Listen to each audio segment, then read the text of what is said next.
Medok'tan Garcinia Gel 8'de sağlığı sunar. Günaydın sevgili izleyiciler. Ben kardiyoloji uzmanı Doktor Hamit Çelik. Bildiğiniz gibi su diyet tedavisinin bugün sizlere faydalarını anlatacağım. Su diyet tedavisi hastalıkları nasıl tedavi edilir ya da nasıl tedavi olunur su diyeti tedavisiyle bugün sizlere bunu anlatacağım. Sevgili izleyiciler, su diyet tedavisi kısaca nasıl yapılır ondan bahsetmek istiyorum. En az 30 gün tek bir besin veriliyor. Yanına çay, kahve, su, soda, limon serbest. Yanına detoks karışımı, yanına bağırsak temizleyici. Bir ay boyunca doktor takibinde yapılıyor. Buradaki temel mantık nedir?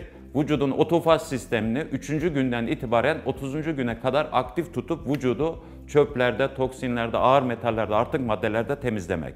Şimdi su diyet tedavisinin faydaları nelerdir? Faydalarını anlatırken ilk önce kronik hastalıklar nelerdir? Ondan bahsetmek istiyorum. Kronik hastalıklar ismi üzerinde kronik, tanısı konulmayan, tedavisi olmayan, ömür boyu ilaç kullanılması gereken hastalıklardır. Günümüz tıp tedavisine göre sebebi bilinmeyen hastalıklardır. Ve yani kişi eğer bir kronik hastalığı olan bir hasta doktora gittiği zaman doktor şunu söyler. Ömür boyu bu ilacı kullanacaksın, ömür boyu bu hastalıkla birlikte yaşamayı öğreneceksin ve 2-3 ayda bir tetkik tahliliyle kontrola geleceksin. Zaman, ömrü hep böyle geçer. Kronik hastalıklar da öyledir ki genelde 30 yaş sonundan başlar, 30 yaşından sonra başlar ve sürekli giderek şiddeti artar, hastalık sayısı da artar. Ve ilerleyen yıllarda organ yetmezliğine kadar götürür ve ömrü kısaltır. Peki bu kronik hastalıklar nasıl oluşuyor? Sebebi nedir ve nelerdir? Şimdi dikkat ederseniz çocukluk çağında kronik hastalık yok. Gençlikte yok, ergenlikte yok. Ne zaman yaş 30'u geçtikten sonra, 35'i geçtikten sonra kronik hastalıklar başlıyor. İşte bu hastalıklar nelerdir? Migren, kronik sinüzit, alerjik rinit, astım, bronşit, horlama, uyku apnesi, reflü, geğirme, gastrit, karın şişkinliği, kabızlık, ishal, fibromiyalji, romatizma, romatoid artrit, topuk dikeni, huzursuz bacak sendromu, varis, lenf ödemi, lip ödemi, genel vücut ödemi, tansiyon, şeker, kolesterol, hipotiroid, göz hastalıkları, egzama, dermatit, mantar gibi tedavisi olmayan ve sürekli ilaç kullanılması gereken hastalıkların hepsi kronik hastalıklardır. Bu saydığım hastalıklar dikkat ederseniz çocukluk çağında olmaz, ergenlikte olmaz, gençlikte olmaz, ta ki 30 yaşından sonra olmaya başlar. Yani vücut yıkılmaya başladıktan itibaren. Peki çocukluktan yok, gençlikte yok, ergenlikte yok. Neden 30'undan sonra? Bizim sürekli yaptığımız nedir? Beslenme. İşte sıkıntı beslenmede. Biz eğer vücut kapasitesinin üzerinde sürekli beslenirsek, bu besinlerin, kapasitenin üzerindeki besinler vücutta depolanır. Bu cilt altında, organ üzerinde, organ içinde depolanır ve birikmeye başlar. Vücut bunu depolar ki eğer ihtiyaç olduğunda kullanılsın diye. Ama biz sürekli her öğün, her dakika, her saat beslendiğimiz için vücut bu depolanan besinler hiçbir zaman kullanamaz. Dolayısıyla yıllar içerisinde bu besinler artık kullanılmaz hale gelir ve bozulmaya başlar, toksine dönüşür ve bir çöp yığınına döner. Aynı zamanda çocukluktan itibaren maruz kaldığımız ateşli hastalıklar, kimyasal etkenler, besin zehirlenmelerine bağlı olarak yıpranmış hücreler, hasar görmüş hücreler bunlar da birikir. Bir de bozulmuş o besinlerle beraber tamamen bir çöp yığını oluşur. İşte bu çöp yığını vücutta belli bir noktaya geldikten sonra artık vücutta sinyal vermeye başlarlar. Yani vücudun damar sistemini etkilerler, vücudun metabolizmasını bozarlar, vücudun sinir iletim sistemini bozarlar, sindirim sistemini bozarlar, kas iletim sistemini bozarlar, başlar kronik hastalıklar. İşte ondan dolayı deriz ki kronik yorgunluğum var, horlamam var, uyku apnem var, fibromiyajim var, migrenim var, tansiyonum var, şekerim var, kolesterolüm var. Bu hastalıkları tek tek biz sürekli bu şikayetlerle doktora gelip gideriz. Ama sonuç hep hastalığımız var, hep ilaç kullanıyoruz. Sevgili izleyiciler, Siz bu hastalıklarda kurtulmak istiyorsanız yapacağınız tek şey vücudun otofaz sistemini çalıştırmak. Vücudun otofaz sistemini çalıştırdığın zaman vücut buradaki birikmiş olan çöpleri, toksinleri, ağır metalleri parçalar, vücuttan dışarı atar ve hastalıklar kendiliğinde yok olur ve kendiliğinde ilaçlarla kurtulmuş olursunuz.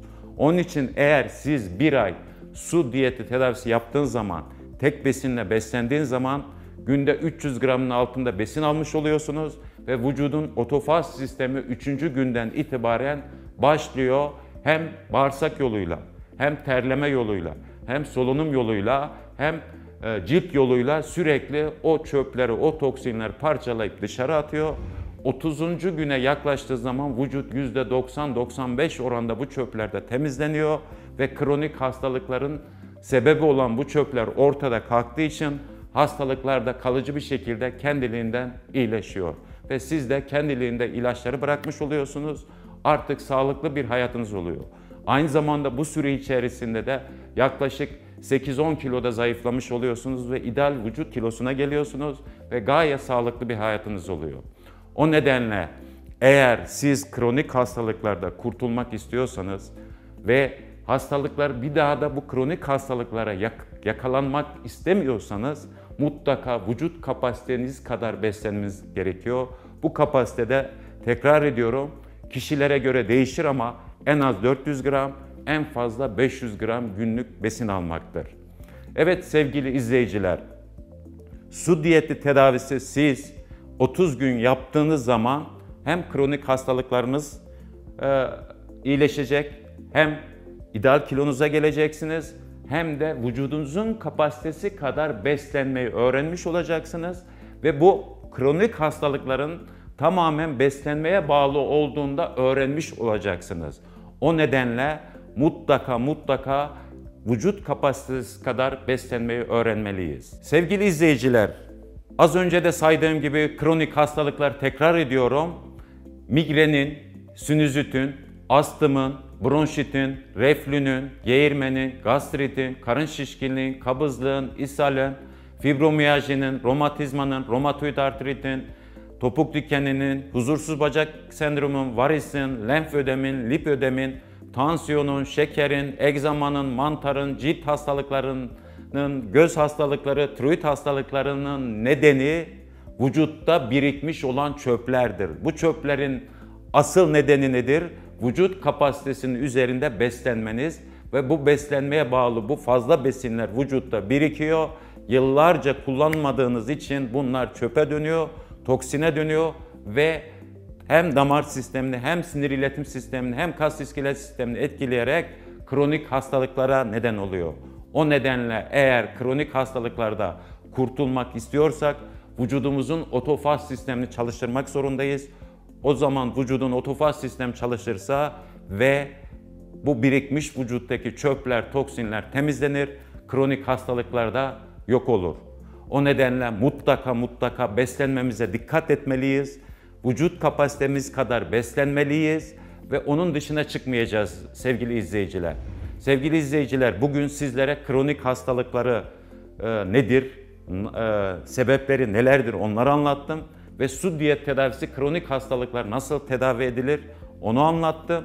Yarın da sizlere yine bu saatlerde TV8 ekranlarında 8'de sağlık programında nasıl kilo verilir, kalıcı kilo nasıl verebiliriz, günde tek öğün beslenmeyi nasıl öğrenebiliriz, su diyeti tedavisinin bundaki faydası, rolü nedir onu anlatacağım.